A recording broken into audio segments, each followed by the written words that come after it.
Hi! உங்கள எத்தன பேரு கோயம்புத்தூர் புத்தக திருவிழாக்கு போனீங்கன்னு எனக்கு தெரியல. ஆனா நான் முதல் முறையா போனேன். அப்படி போயி நான் வாங்குன புத்தகங்கள் என்னென்ன அப்படிங்கிறத நான் உங்களுக்கு காட்டப் போறேன். அதுக்கு முன்னாடி ஒரு சின்ன அட்வைஸு.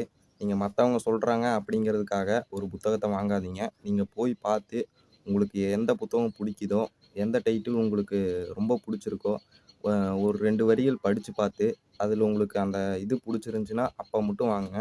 மத்தவங்க சொல்றாங்க அப்படின்னு சொல்லிட்டு தயவுசெய்து காச வேஸ்ட் பண்ணிறாதீங்க.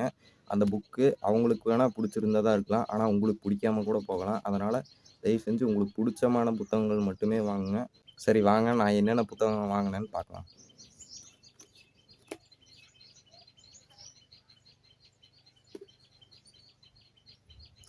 ஃபர்ஸ்ட் புக்கு ஆழ்மனதின் அற்புத சக்தி அப்படிங்கிற ஒரு புக்கு. இத வந்து ஜோசப் மர்ஃபி அப்படிங்கிறவங்க தான் எழுதியிருக்காங்க. இது வந்து ஒரு மொழிபெயர்ப்பு புத்தகம் தான். ஃபர்ஸ்ட்டு நான் இத வாங்குனேன். 2வது புத்தகம் இது. இது எல்லாத்துக்கும் தெரிஞ்ச புத்தகம். "ஒரு வீடு, ஒரு மனிதன், ஒரு உலகம்" ஜெயகாந்தன் அவர்களுடையது. காலச்சுவடு பதிப்பகத்திலிருந்து வாங்குனது. 3வதா வந்து "குட்டி இளவரசன்" அப்படிங்கிற ஒரு மொழிபெயர்ப்பு புத்தகத்த வாங்கியிருக்கேன். இதுவும் நல்லாருக்கும். நான் பாதி தான் படிச்சிருக்கேன். ஆனா போக போக ரொம்ப சூப்பரா இருக்கு.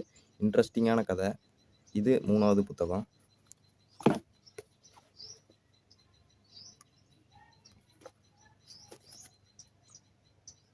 இது வந்து 4வது புத்தகம். "கடல் கன்னி நகரம்" அப்படிங்கிறது.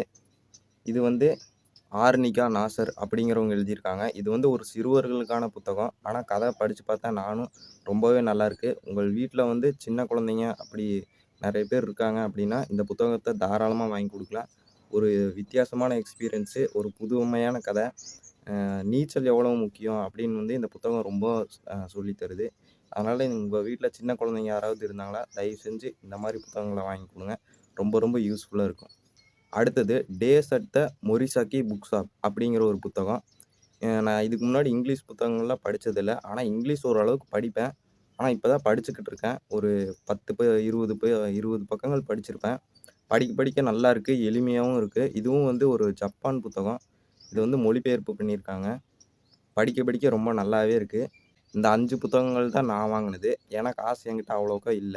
இருந்திருந்தா வாங்கியிருப்பேன். நான் வந்து ஒரு பிகினர் அப்படிங்கிறனால இந்த 5 புத்தகங்கள் மட்டுமே வாங்குனதோட நிப்பாட்டிக்கிட்டேன். ஃபர்ஸ்ட்டு இந்த 5 புத்தகங்கள வெற்றிகரமா படிச்சு முடிக்கணும். அதுக்கப்புறம் தான் அடுத்த புத்தகம் வாங்கணுமா? இல்லையா? அப்படின்னு யோசிக்கணும். ஆனா எனக்கு நம்பிக்கை இருக்கு. நான் வாங்குன இந்த 5 புத்தகமுமே எனக்கு ரொம்ப யூஸ்ஃபுல்லாவும், எனக்கு புடிச்சமான புத்தகமாவும் இருக்கு. நான் காச வேஸ்ட் பண்ணல அப்படிங்கிற ஒரு நம்பிக்கை இருக்கு. அதனால எனக்கு இந்த கோவை புத்தக கண்காட்சி வந்து எனக்கு நல்லபடியா அமைஞ்சுது. நீங்க கோவை புத்தக கண்காட்சி போயிருக்கீங்களா? போயிருந்தா என்னென்ன மாரியான புத்தகங்கள்லாம் வாங்கியிருக்கீங்க? அப்படிங்கிறத கமெண்ட் பண்ணுங்க. இந்த வீடியோ உங்களுக்கு புடிச்சிருந்துச்சுன்னா, மறக்காம சப்ஸ்கிரைப் பண்ணிங்க. மீண்டும் அடுத்த ஒரு வீடியோல சந்திக்கும் வரைக்கும் பாய்.